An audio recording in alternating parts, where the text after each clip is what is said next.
अभिनेता गोविंदा आहुजा आज शिंदे गटात प्रवेश करणार। उत्तर पश्चिम मुंबईमधून गोविंदाला शिवसेनेच्या उमेदवारीची शक्यता।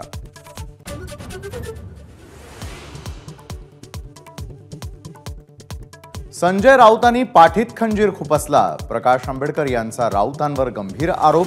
अकोल्यामध्ये विरोधात उमेदवार देत आपल्याला पाडण्याचा कट। आंबेडकरांचं खळबळजनक ट्विट।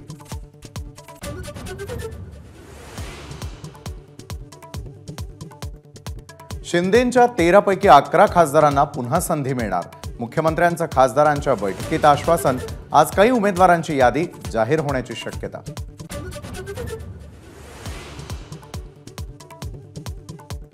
आज सायंकाळी 5 वाजता मुख्यमंत्री शिंदेंची पत्रकार परिषद। शिंदे गटाची पहिली यादी आज जाहीर होण्याची शक्यता। नाशिक, यवतमाळ आणि रायगड या मतदारसंघांचा समावेश असणार का याकडे लक्ष।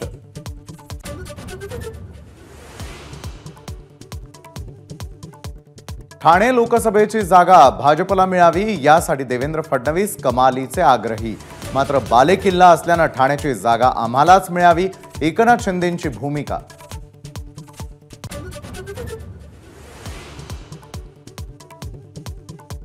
महायुतीतील खदखद समोर। शिवसेनेच्याच जागेवर हट्ट का? आता एक घाव 2 तुकडे होऊन जाऊ दे, खोतकरांची संतप्त प्रतिक्रिया।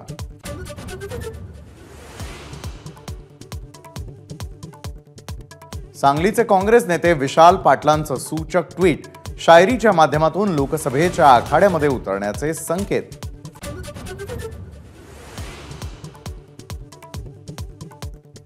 वेळ पडली तर नवनीत राणांविरोधात अपक्ष निवडणूक लढवणार। शिंदे गटाचे नेते अभिजित अडसूळ यांची आक्रमक भूमिका। अभिजित अडसूळ यांनी उमेदवारी अर्ज घेतला।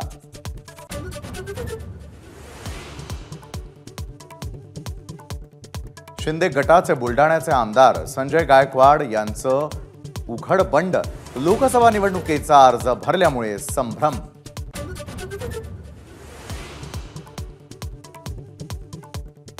बारामतीमधून निवडणूक लढवण्याबाबत विजय शिवतारे उद्या भूमिका जाहीर करणार।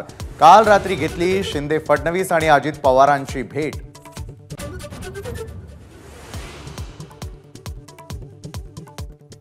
एका सांगलीच्या जागेसाठी काँग्रेस देशाचं पंतप्रधान पद घालवणार आहे का? संजय राऊतांचा काँग्रेसला सज्जड इशारा।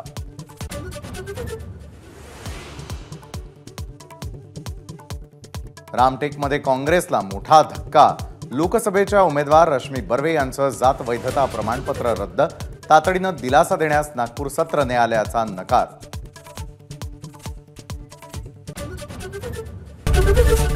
एबीपी माझा, उघडा डोळे बघा नीट।